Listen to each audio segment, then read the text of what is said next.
Hello friends, नमस्कार। एक बार स्वागत करेंगे आपके अपने यूट्यूब चैनल पे। दोस्तों, जैसा कि आप लोग जानते हैं, इस चैनल के माध्यम से बहुत सारे एग्जाम की जो तैयारी है कराई जाती है, जिसमें आपको स्टैटिक जीके के क्वेश्चन मिलेंगे और टॉपिक वाइज भी मिलेंगे। ठीक है, तो देखिए, भारत में पहली जनगणना की शुरुआत कब हुई थी? और आज हम पढ़ेंगे भारत की जनगणना से क्वेश्चन। ठीक है, भारत की जनगणना से क्वेश्चन को कवर करेंगे, जो कि आपके एसएससी के सभी एग्जामों में ये क्वेश्चन बनता है, इसमें से एक या दो क्वेश्चन बनता है। ठीक है, तो उम्मीद करूंगा कि आपको वीडियो अच्छी लगेगी। जब वीडियो अच्छी लगे तो लाइक कमेंट शेयर करिएगा और चैनल को सब्सक्राइब करिएगा। तो चलिए पहले क्वेश्चन से स्टार्ट करेंगे। सबसे पहला क्वेश्चन है कि भारत में पहली जनगणना की शुरुआत कब हुई थी दोस्तों? तो भारत में पहली जनगणना की शुरुआत हुई थी 1872 में। इस समय भारत के गवर्नर जनरल थे, यानी वायसराय थे, लॉर्ड मेयो। ठीक है, देखिए 1858 के बाद से गवर्नर जनरल का पोस्ट का नाम बदल के वायसराय कर दिया गया था। ठीक है, याद रखिएगा ये चीज़ें, वायसराय कर दिया गया था। और पहले जो वायसराय थे वो लॉर्ड कैनिंग थे। ये क्वेश्चन आता है कि भारत के पहले वायसराय कौन थे, तो वायसराय और गवर्नर जनरल में अंतर होता है।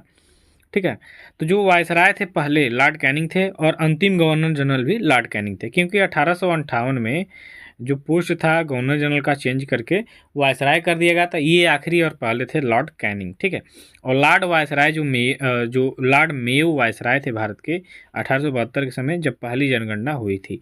तो सही उत्तर में आपका विकल्प ए हो जाएगा कि भारत में पहली जनगणना की शुरुआत हुई थी 1872 में। तो इतनी चीज़ें क्लियर हो गई। नेक्स्ट क्वेश्चन देखेंगे, भारत में नियमित जनगणना की शुरुआत कब हुई थी? तो दोस्तों, भारत में नियमित जनगणना की बात करेंगे तो इसका स्टार्ट हुआ था 1881 में। अब इस समय वायसराय जो थे वह कौन थे, ये भी क्वेश्चन आपके आ जाता है कि नियमित जनगणना के समय भारत के वायसराय कौन थे दोस्तों?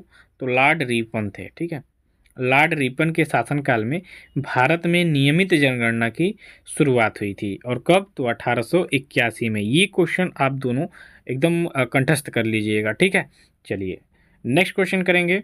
नेक्स्ट क्वेश्चन में आपके स्वतंत्र भारत की पहली जनगणना कब हुई थी? तो स्वतंत्र भारत की जो पहली जनगणना हुई थी 1951 ईस्वी में हुई थी। यहाँ पे सही उत्तर आपका क्या हो जाएगा? विकल्प सी हो जाएगा। ठीक है, 1951।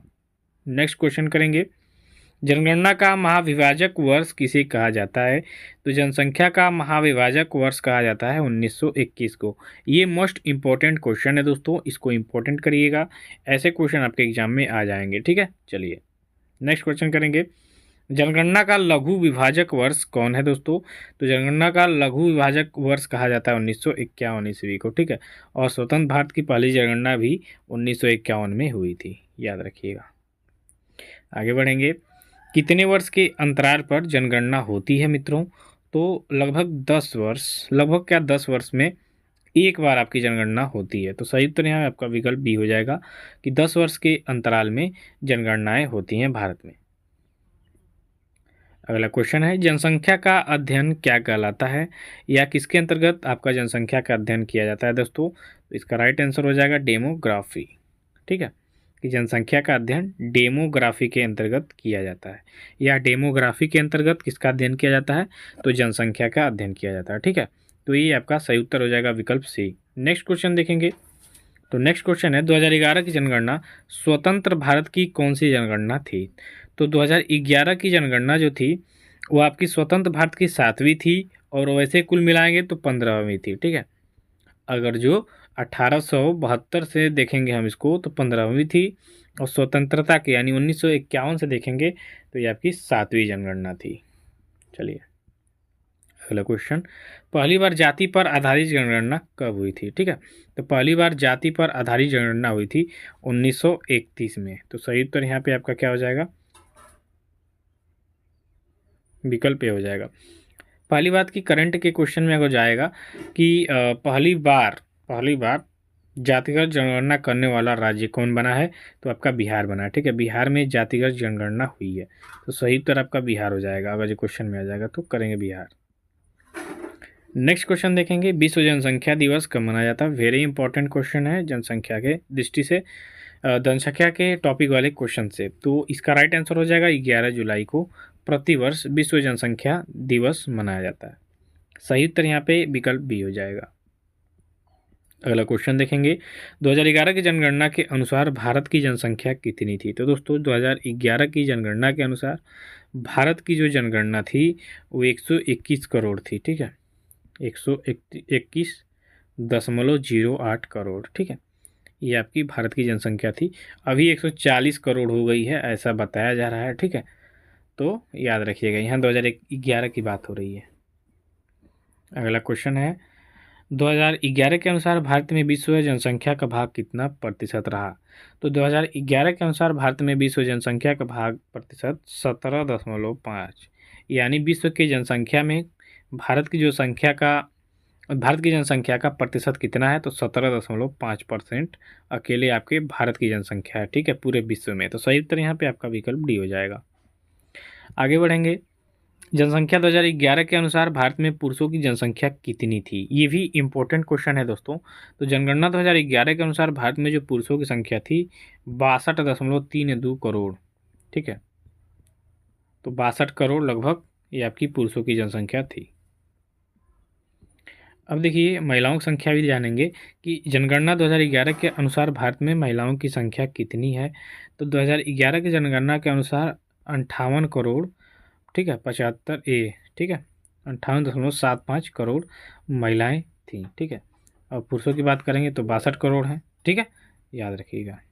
अगला क्वेश्चन है, जनगणना 2021 के अनुसार 10 की वृद्धि दर कितनी थी। तो जनगणना 2021 के अनुसार अगर बात करेंगे तो जो 10 की वृद्धि रही है वो आपकी 17.7% रही है। तो सही उत्तर यहाँ पे विकल्प आपका सी हो जाएगा, ठीक है। चलिए अगला क्वेश्चन है, जनगणना 2011 के अनुसार कुल साक्षरता दर कितनी थी। तो भारत की कुल साक्षरता दर की बात करेंगे, यानी पढ़े लिखे वाली दर की बात करेंगे, तो आपकी 73% थी, ठीक है। भारत की जो साक्षरता दर है वो 73% है। तो सही उत्तर यहाँ पे विकल्प डी हो जाएगा। अगला क्वेश्चन है, जनगणना 2011 के अनुसार लिंगानुपात कितना है। लिंगानुपात मतलब प्रति 1000 पुरुषों पर, ठीक है, महिलाओं की जो संख्या होती है वही लिंगानुपात होता है। तो यहाँ पे जनगणना 2011 के अनुसार लिंगानुपात था 1000 पे 943, ठीक है। अब ये लिंगानुपात बढ़ गया है, अब महिलाओं की संख्या ज़्यादा हो गई है, ठीक है, प्रति 1000 पुरुषों पे। तो सही उत्तर यहाँ पे विकल्प आपका ये हो जाएगा कि 1000 बटा के 943, यानी प्रति 1000 पुरुषों पे 943 महिलाएं अवेलेबल थीं 2011 के जनगणना के अनुसार। लिंगानुपात भारत का इतना था, ठीक है। चलिए आगे देखिए, 2011 के जनगणना के अनुसार जनसंख्या घनत्व कितना रहा। जनसंख्या घनत्व मतलब प्रति वर्ग किलोमीटर में रहने वाले लोगों की संख्या होती है, ठीक है, जनसंख्या घनत्व कहलाता है वही। तो जनसंख्या घनत्व 2011 में अब देखेंगे जनगणना के अनुसार तो 382 व्यक्ति प्रति वर्ग किलोमीटर, देखिए यहाँ पे दिया भी है। तो सही उत्तर यहाँ पे आपका विकल्प बी हो जाएगा। चलिए आगे का क्वेश्चन देखिए कि जनगणना 2011 के अनुसार सर्वाधिक लिंगानुपात वाला राज्य कौन है। Very important question. तो सर्वाधिक लिंगानुपात वाला आपका केरल है, देखिए आपके ऑप्शन में दिया हुआ है। प्रति 1000 पुरुषों पे 1084 महिलाएं हैं, ठीक है। अब केरल बड़ा खतरनाक है भाई, आतंकवादियों का गढ़ है, समझ लीजिए कि यहाँ पे ISIS वाले जल्दी रिपोर्ट में आया आपके कि केरल राज्य से ज़्यादा ISIS में जाते हैं, ठीक है। तो यहाँ बड़ा दिक्कत है, जितने यहाँ पढ़े लिखे हैं उतने ही उग्र प्रवृत्ति के लोग हैं यहाँ पे केरल में। तो यहाँ पे 1000 पुरुषों पे 1084 महिलाएं। द केरला स्टोरी देखिए, उसमें महिलाएं जो हैं गायब हो गई बहुत सारी, ठीक है, ये भी है वहाँ पे। तो न्यूनतम लिंगानुपात वाला राज्य कौन है। तो सर्वाधिक तो आपका हो गया केरल, अब न्यूनतम हो जाएगा हरियाणा। हरियाणा में 1000 पुरुषों पे, ठीक है, 879 महिलाएं अवेलेबल हैं। तो सही उत्तर यहाँ विकल्प डी होगा आपका। अगला क्वेश्चन देखिए, सर्वाधिक जनसंख्या घनत्व वाला राज्य कौन है। तो सर्वाधिक जनसंख्या घनत्व वाला राज्य है आपका बिहार, ठीक है। अब देख लीजिए यहाँ पे दिया भी है ये 1106, ठीक है, सॉरी 1000 कह रहे हैं 1106 जनसंख्या घनत्व अभी मैंने बताया कि प्रति वर्ग किलोमीटर में रहने वाले लोगों की संख्या होती है। तो सर्वाधिक जनसंख्या घनत्व वाला राज्य है आपका बिहार। कोई पूछ दे कितना है भाई जनसंख्या घनत्व, तो 1106, ठीक है, 2011 की जनगणना के अनुसार है ये। अगला क्वेश्चन, न्यूनतम जनसंख्या घनत्व वाला राज्य कौन है। तो आपका अरुणाचल प्रदेश है, जहाँ पे 17 है, ठीक है, प्रति वर्ग किलोमीटर में 17 लोग रहते हैं। चलिए अगला क्वेश्चन देखिए, सर्वाधिक जनसंख्या वाला राज्य कौन है। तो यहाँ पे सर्वाधिक जनसंख्या वाला राज्य की बात किया गया है, तो आपका उत्तर प्रदेश हो जाएगा, ठीक है। अब देखिए ये आपका हो गया जनसंख्या की दृष्टि से। और क्षेत्रफल की दृष्टि से बोले तो राजस्थान सबसे बड़ा राज्य है, ठीक है, और जनसंख्या हो गया आपका उत्तर प्रदेश, और क्षेत्रफल पूछ देगी, क्षेत्रफल की दृष्टि से भारत का सबसे बड़ा राज्य कौन है, तो आपका राजस्थान है। ठीक है, तो इस क्वेश्चन का सही उत्तर हो जाएगा आंसर आपका उत्तर प्रदेश, लगभग 19 करोड़ से अधिक है यहाँ पे। अगला क्वेश्चन, न्यूनतम जनसंख्या वाला राज्य कौन है, तो न्यूनतम जनसंख्या वाला राज्य है आपका सिक्किम। ठीक है, सिक्किम में बहुत ही कम आबादी है, तो सही उत्तर यहाँ पे आपका विकल्प बी हो जाएगा। अगला क्वेश्चन है, सर्वाधिक साक्षरता वाला राज्य कौन है दोस्तों, तो सर्वाधिक साक्षरता वाला राज्य है आपका केरल, अभी जस्ट बताया गया आपको, सही उत्तर विकल्प यहाँ ये हो जाएगा। आगे का क्वेश्चन देखिए, न्यूनतम साक्षरता वाला राज्य कौन है दोस्तों, तो न्यूनतम की बात कर लेंगे तो इसमें आपका बिहार जो राज्य है, यहाँ पे जो साक्षरता दर है बहुत कम है। ठीक है, उम्मीद से भी कम है, तो सही उत्तर यहाँ विकल्प बी होगा। अगला क्वेश्चन, अधिक जनसंख्या वाला जिला कौन है दोस्तों, तो अधिक जनसंख्या वाला जिला है ठाणे, जो कि महाराष्ट्र का है।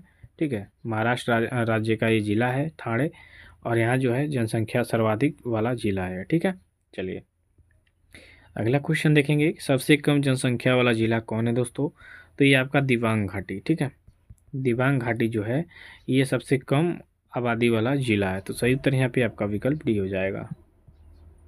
आगे बढ़ेंगे, आगे क्वेश्चन में है कि भारत में सर्वाधिक झीलों वाला राज्य कौन है, तो भारत में सर्वाधिक झीलों वाला राज्य है आपका उत्तर प्रदेश। ठीक है, देखिए उत्तर प्रदेश में सर्वाधिक आपके जिले हैं। ठीक है, तो यहाँ पे सही उत्तर क्या हो जाएगा, विकल्प ए हो जाएगा।